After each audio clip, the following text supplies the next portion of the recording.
Happy New Year, folks. It's finally come down to this. Spider-Man 2 for the PS5, one of the most highly anticipated games of 2023 and Spider-Man games all around.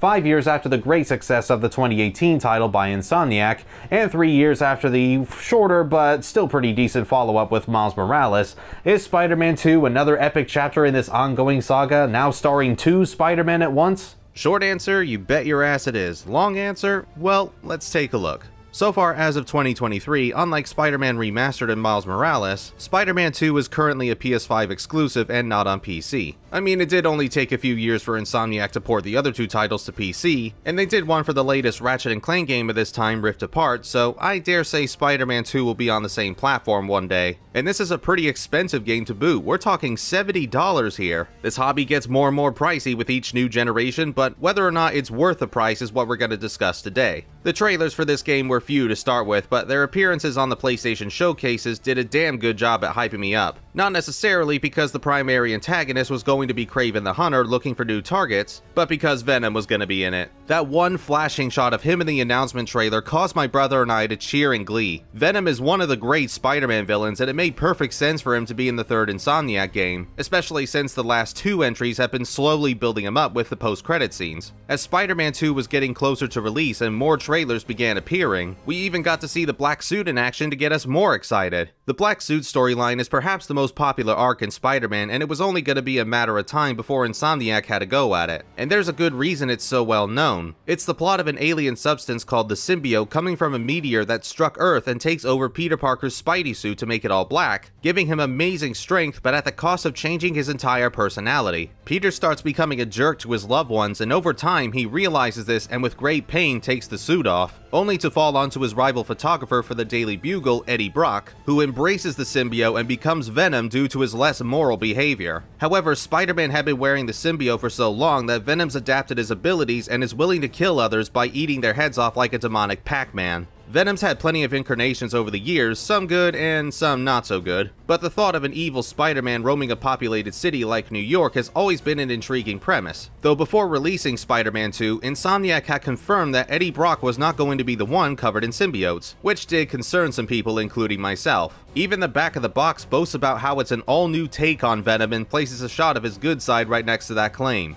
I'm sort of on the fence as to whether or not Venom should have been announced in trailers to begin with and just stick with the black suit and symbiote to tease the idea of Venom possibly coming. Build some suspense and keep players guessing, you know? But from a marketing standpoint, I guess I could see why they wanted to show off Venom early. Like I said, he's one of the big bads for Spider-Man next to the Green Goblin, so plastering his face all over would definitely sell more copies. But going into that little tidbit of Venom not being Eddie Brock would require me to discuss the story. Now, I am going to spoil a couple of things as I feel they're worth addressing, but I'm not going to reveal the new identity for Venom or talk about the ending or anything like that, and I may also show off a few minor gameplay spoilers, so if you don't want to see anything at all, you'll probably want to stop watching the video now. It's the 3rd game in the lineup after all, so you should have an idea of what to expect by now.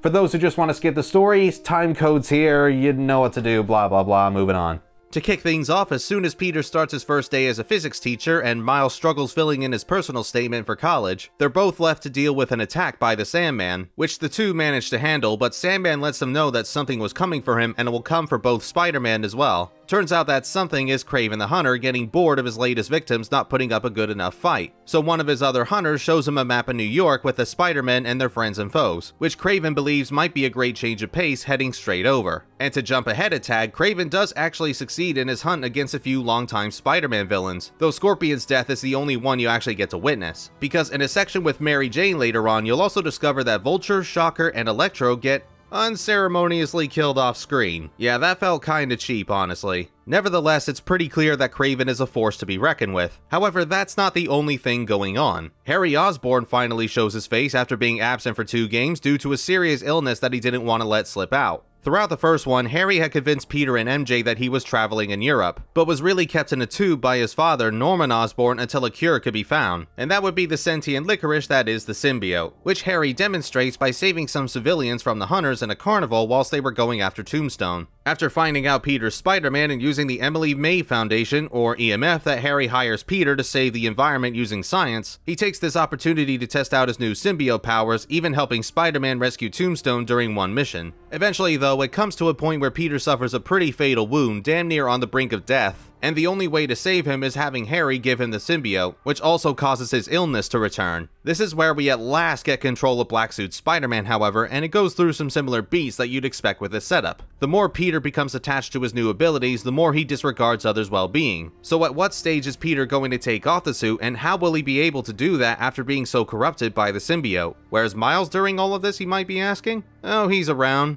doing other things. Yeah, truthfully, Miles is kind of like the B-plot of this game. I definitely wouldn't say he's totally absent throughout most of it, as he'll occasionally do something like join Peter to stop the Hunters, help out Black Cat, or deal with Mr. Negative after he killed his father, but Miles' struggles don't seem to get quite as much focus as Peter's. It's there in portions, but he seems to be mostly relegated to cleaning up messes made by either Peter, the Hunters, or the symbiotes late in the game, as well as the occasional side job just to give him something else to do. Otherwise, it's a fairly standard take on the symbiote storyline for the most part, with a few original ideas sprinkled here and there. And if you've watched Spider-Man 3, the 90s cartoon, or a lot of other adaptations based on this same plot, then you'll likely know what you're getting yourself into. However, you may have noticed in that summary I did that I haven't mentioned where Venom comes into all of it, and that's because Spider-Man 2 really wants to make you wait for him. All perfectly warranted build-up, mind you, but goddamn does it take forever, and by the time Venom makes his grand entrance, there's only a few hours of game left including side content. But oh man, when he does finally show up, it's pretty freaking badass. Venom looks and sounds great here. Some comic book nerds have complained about him being too big, but see, we don't need another Topher Grace Venom from the third Raimi movie. He looked like he was going on a human brain diet. It was awful. What I would have liked to have seen improved was the supposed mystery surrounding Venom and his new identity. And I say supposed because I genuinely have no idea if Insomniac were even trying to create one. It's so damn obvious who it is, and your initial guess is probably going to be the correct one. Without showing them, the post-credit scenes from the last two games and even the title screen you get by first booting up Spider-Man 2 completely give it all away. There is zero attempt to hide anything, but after speaking with my brother Jude about this, he reminded me that it was vaguely similar with Dr. Octavius in the 2018 title. It was more about the journey to becoming Doc Ock than necessarily trying to make a will he won't he scenario. That might be what they're trying to do with Venom as well, but in my opinion this could have been handled so much better and is perhaps the weakest aspect of the story for me. Personally, and I don't know how many other people feel about this online,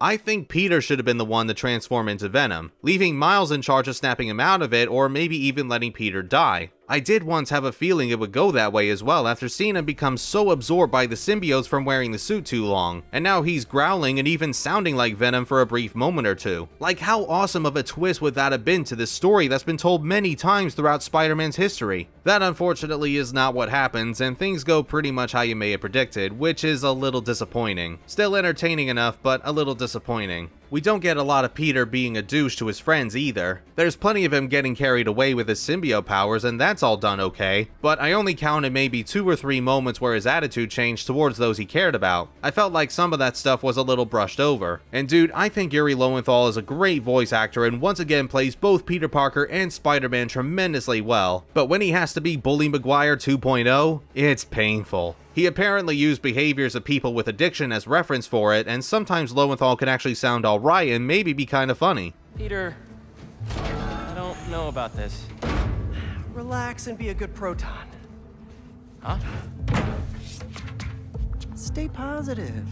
But then other times he puts on this silly as hell voice that comes across more like that nerd in school who tries to act all tough in front of his peers but ends up making a fool of himself. Hunter!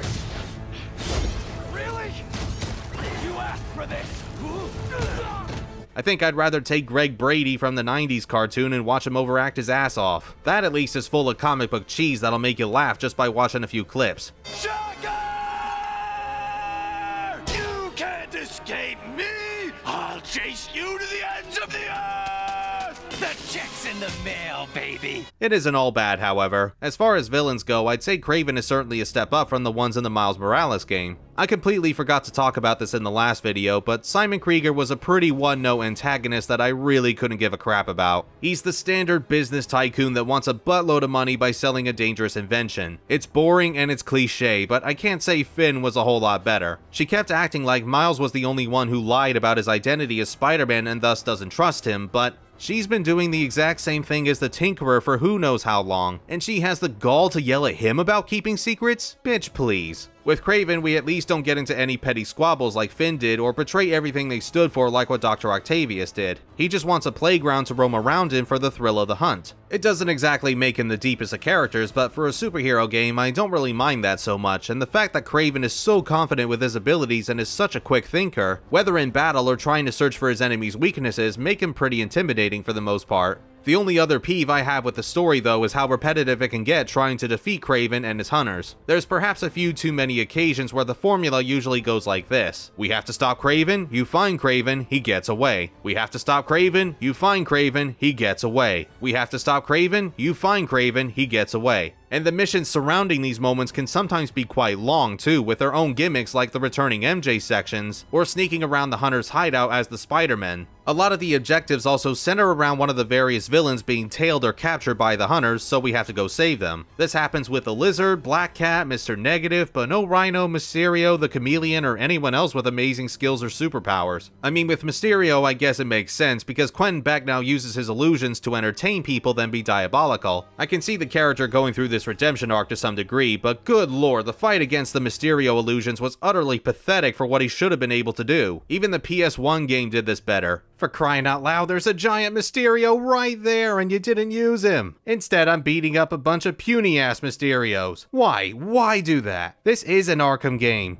I can see why Kraven wouldn't want to bother taking him on anyway if he wasn't up for fighting, but then why did he want to battle Tombstone if he was just trying to live an honest life as well? I don't know, maybe Kraven just likes muscly men. Hey, not here to judge, bro. Bottom line anyway, I do think the story is strong enough despite a few niggles, and I admire Insomniac for taking a few risks. That must have been anxiety-inducing given how easily irate Marvel and comic book fans can get, but the story isn't everything. It's a $70 video game after all, and there's certainly plenty of gameplay to be found in Spider-Man 2. Does it improve on the other two titles in any particular way, or is it mostly the same like how Miles Morales turned out to be? Well, it is kinda, sorta mostly the same, but the stuff that is brand new does enough to improve the experience in a number of ways. Sure, it is more of the same web-swinging, punching, and kicking galore, and on that front, I will say that if you didn't like how the 2018 game and Miles Morales played, Spider-Man 2 might not do much to change your mind. All of the previous combos and techniques are back for a third round. Special takedowns are activated similar to the first game again by costing a part of your focus gauge, unlike last time where it was based on a combo counter, and the skill tree system is here once more after gaining enough XP and spending skill points. Only now there's 3 separate trees. One for Peter, one for Miles, and a new one that both Spider-Man equally use. Still no way to zip straight up towards the ceiling though. Seriously, that was so great in the older games. Why is it so hard to add in this series? If you ever need to switch to Peter or Miles, then Genki's returning phone app will allow you to do so during any free time on top of showing objectives again, though some missions can only be started and progressed by a specific Spider-Man, with very few of them letting you choose either. I personally like to get most of the shared skills out of the way before working on individual Spider-Men, occasionally swapping to Peter or Miles if I think I'm really gonna need the upgrades. And there's a lot of them in this game, with so much side content requiring completion to get the tokens needed to improve your gadgets and suit tech tree.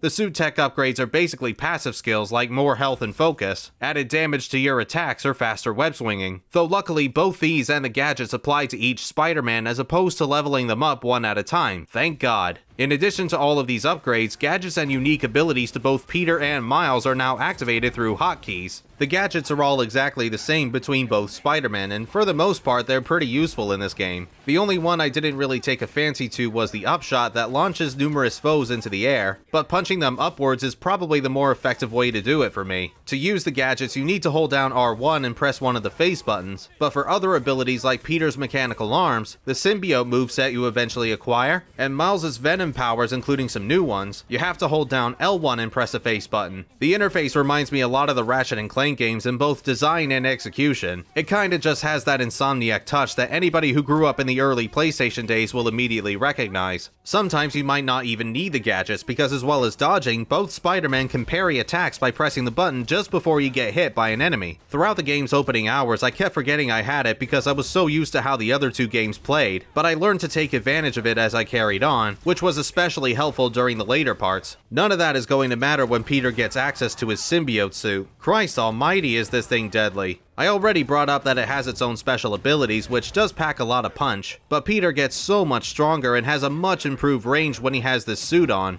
top of a surge power that I can only describe as a beefed up devil trigger from Devil May Cry, defeating most enemies in one blow but only activated for a limited time. I can see why people can't get enough of the symbiotes, it's quite exhilarating. Each district of New York has another batch of side stuff for you to work on, just like the previous 2 games, only this time you get rewards for clearing as much of a district as possible, like more tokens for upgrades as I mentioned earlier, or being able to fast travel to that district. Yeah, the fast travel that was easily obtainable in the other 2 games now has to be earned by completing enough activities. But you know what? This actually didn't bother me at all, because not only was the fast travel itself insanely quick, but my god has the web swinging gotten so much faster and more maneuverable than before. After replaying Spider-Man 2018 and going through Miles Morales for the last video, I talked about how I would have liked more combos and swinging techniques to keep things fresh. Well, that's exactly what you get in Spider-Man 2. While I still wouldn't say it adds a ton of variety to both combat and web swinging, it's definitely better than it was before. Both Peter and Miles have a little more to work with in terms of pummeling bad guys, my favorite one being a flurry of kicks while backing an enemy onto a wall, and the swinging has a much greater focus on speed, whether it's using a makeshift slingshot to launch yourself at great velocity, or doing a vertical 360 turn to get further into the air. Following those are probably the best addition to the game, the web wings. Think of it like gliding around in a Batman Arkham game, but way faster and easier to steer. Like with the parrying, I kept forgetting I had it at the start, but as I was using it more and more often, I don't think I ever want them to leave now. And if you're worried that the web wings will detract from the swinging, don't be. You can only stay in the air for so long, and yeah, you can find wind currents throughout the city to keep the momentum going, but at some point you're gonna slow down and descend where web swinging is needed to build up speed again. It's a perfect balance between gliding and swinging that makes for some of the best world traversal in a Spider-Man game to date. The only issue with the gliding and swinging is that the podcasts from JJJ or Danica still go away if you're too close to the next objective. This was a problem with the other 2 entries as well, but we're 3 games in now and it really shouldn't be an issue at this point, especially with how fast you can go in Spider-Man 2. This title goes a step further, however, by not even allowing us to go back and listen to the podcast we missed, when the other 2 games did let us. What the hell's that about? This is also the case when checking out side quests, but in regards to these, I'd say they're a bit better than what we had previously, and there's a decent amount of attention towards both Peter and Miles. Peter, for instance, can help improve EMF by doing some field testing and cooperate with Wraith to apprehend the Flame Gang, while Miles could be finding out who stole some instruments at a music shop, and conquering Mysterio's challenges should you as the player feel brave enough. And can I just say, fuck the Mysterio challenges. It's the same sort of thing as the Taskmaster and Screwball side missions, as well as the VR training from Miles Morales, and you know, those could get pretty annoying too, but at the very least with a bit of practice and memorization, you could eventually triumph over them and get the best rank along with the most rewards. These ones on the other hand are so damn strict with what you gotta do to acquire all of the hero tokens, which are the most difficult tokens to get in the game to begin with, and a lot of them are needed for higher upgrades. The absolute creme de la creme of bullshit has to go to this one in particular, where the enemies have to be shoved off the stage. Now it's not so bad with the regular goons since you can just web tie them and swing them around until you throw them overboard, but the web shooters don't have a fast recharge rate even when upgraded, and that's not going to help with the bigger dudes who you can't throw without purchasing the right skill. Because of those hindrances, don't be surprised to find yourself completely overwhelmed by bad guys, and if that wasn't irritating enough, there's a ghost skull that homes in on you and blows up if it gets into contact, which can sometimes help since you can toss it towards an enemy, but the bigger foes don't even flinch at them, so that method's a total crapshoot. Not to mention, even when you do have someone tied up, there's a chance that you might accidentally grab the guy next to him who isn't wrapped in webbing, and by that point the enemy you were trying to throw off becomes free and you just wasted an ass load of time. Ugh, this fucking sucked. There's so many of these godforsaken challenges too. Some are worse than others, and I even managed to do them on my first try, but when it's bad, it is so damn bad.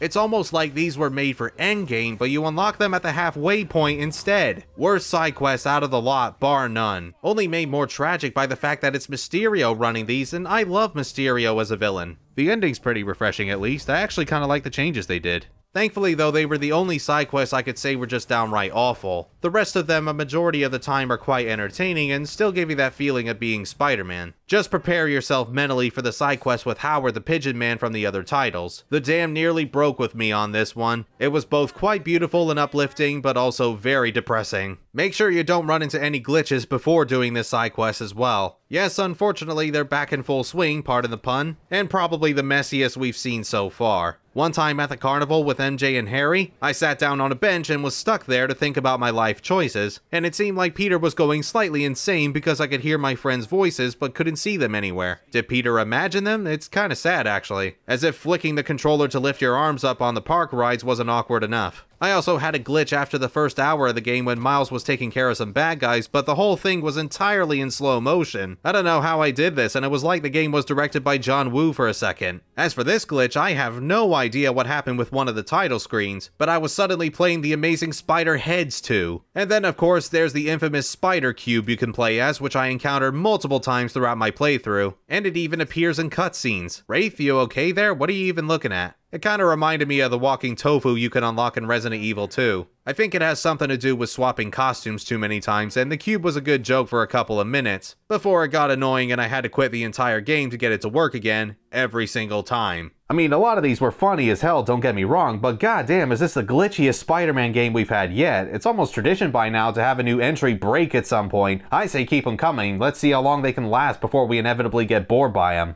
Speaking of costumes, however, we once again get a pretty good variety of them with some new ones we haven't seen in these games yet. And at the cost of more upgrade tokens, you can change the color scheme of certain costumes if you don't like the default one. I didn't do this too often, but there were some exceptions because I thought some colors were just better than others. There's nothing that's able to save this outfit Miles gets near the end of the adventure though. What even is this? Peter, discipline the boy. Say to him, dude, that costume is ass, I'm embarrassed to even look at you right now, take it off. I'm no fashion critic, but even I can recognize that just looks straight up terrible. I kinda wish you could keep the prize you get for doing everything in the carnival though. It goes away if you die or swap costumes. I wanted to have that on for the whole ride, man. MJ doesn't get any costumes sadly for her sections, but at least these stages are a little bit better than the ones we had in the first game. Primarily because MJ can actually defend herself with a stun gun. Keeping quiet is still the key to victory with these, but at least being stealthy gives you the reward of taking the enemy out so that they're no longer an issue. Peter and Miles get their own stealth sections as well, but the new web lines you can make almost snap the challenge in half. As long as there's a flat enough surface, you can create as many web lines as you want and still do takedowns with them. It's even more broken with Miles, who has his stealth camouflage from the last game. Sneaking is mostly a joke now, and the game at no point prevents you from using web lines, so just keep spamming them and you'll win fairly quickly. Doesn't stop the game from being an absolute blast to play, however. Even though some of it is pretty much the same as it was before, this one does go a little bit further than Miles Morales did to make sure it truly feels like a sequel and not just another expansion to what we previously had. It's a shame Spider-Man 2 never did win any of the Game of the Year awards, but it did at least get nominated several times, and that's nothing to scoff at. The ending also leaves a couple of loose threads for a future sequel, which I don't doubt for a minute is gonna happen. Spider-Man 2's been selling like gangbusters, and the story seems to have a few more tricks up its sleeve. They've been hyping up the Green Goblin for a while, and one of the side quests gives a nod to Carnage making an appearance someday, so I guess they'll be the focus for next time, but we'll see. If they can make the combat and web swinging better than what we've already got here, oh man, are we in for a treat.